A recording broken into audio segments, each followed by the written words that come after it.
Hello everyone and welcome back to our channel. Today we have an exciting topic that we can't wait to dive into.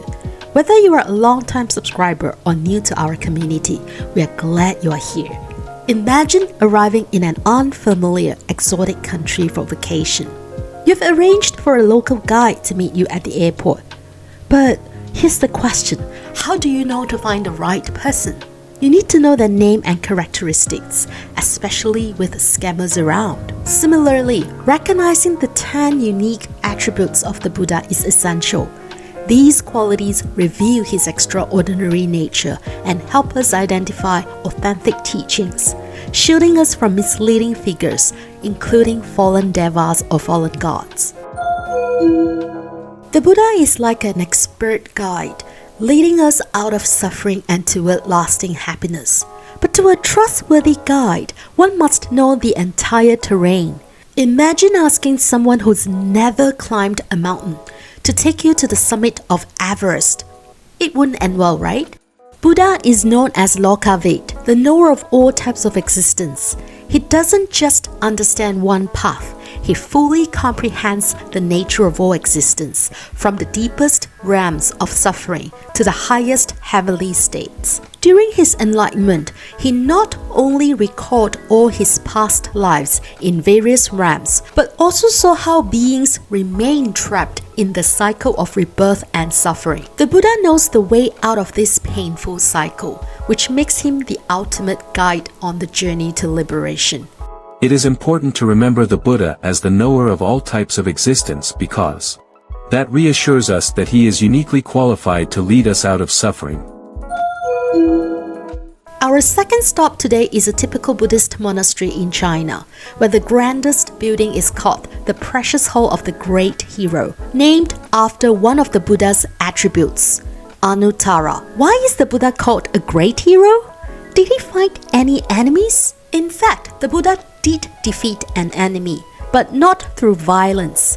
He triumphed over Mara, the embodiment of temptation, without lifting a finger.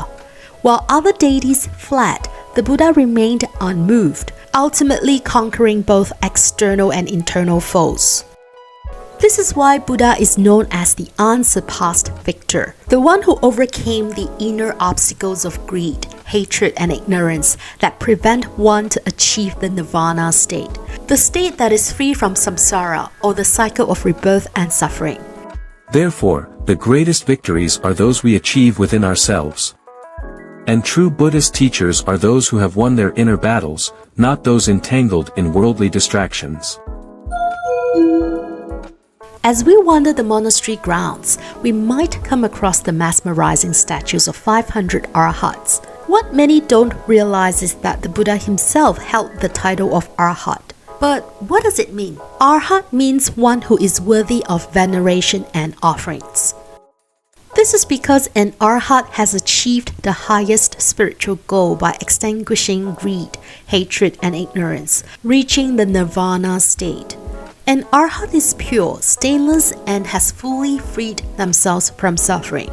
The 500 statues represent the countless disciples who followed in the Buddha's footsteps and attained the enlightenment state. Unlike deities revered for power or authority, the Buddha and his Arhat disciples are venerated for their freedom from the defilements of the mind. When we think of the Buddha as an Arhat, we are reminded that purity of conduct and wisdom born from nirvana are truly worthy of our reverence and offerings. Not supernatural powers linked to samsaric existence. Hey, did you know that the Buddha had his own unique pronoun? Instead of saying I or me, he referred to himself as Tathagata. Tathagata can be interpreted as one who has thus gone, one who has thus come, or even one beyond coming and going. Why use this pronoun? Well, because words like I and me are rooted in the mundane samsaric world, the endless cycle of birth and death. The Buddha, having transcended ordinary existence, is not bound by these limitations. The word Tathagata reminds us that the Buddha is beyond gods, deities, and human beings. He has transcended all. With his perfect wisdom and impeccable behavior, the Buddha drew countless followers. But even with his immense popularity, he faced hostility. Imagine you're enjoying a cup of coffee with friends at a mall, and a stranger suddenly starts hurling insults. A crowd gathers. How would you react? Believe it or not, this in fact did happen to the Buddha. Calm and unshaken, he asked the man, "If you offer food and it's refused, who keeps it?" The man answered, "I keep it." The Buddha replied, "Likewise, your anger and abuse, unaccepted by us, remain with you." This story illustrates the Buddha's perfect conduct, showing us that we don't have to engage with others' anger. His response transformed the insult into a profound lesson in self-control and wisdom. It's just one example of how the Buddha's wisdom and conduct guide us in dealing with life's challenges. It is therefore important for us to remember Buddha for his perfect conduct and wisdom. We will share more stories in future episodes. Alrighty, that's all we have for today. The 5 attributes we explored are part of the Buddha's 10 honorific titles. We'll cover the remaining 5 next time. Reflecting on these qualities is more than just informative. It's a valuable practice. This form of meditative contemplation, known as recalling the Buddha, brings great spiritual benefits. It helps us stay connected to the Buddha's teachings and deepens our understanding of the path to wisdom. Don't forget to subscribe to our channel and hit the notification bell so you'll never miss an update.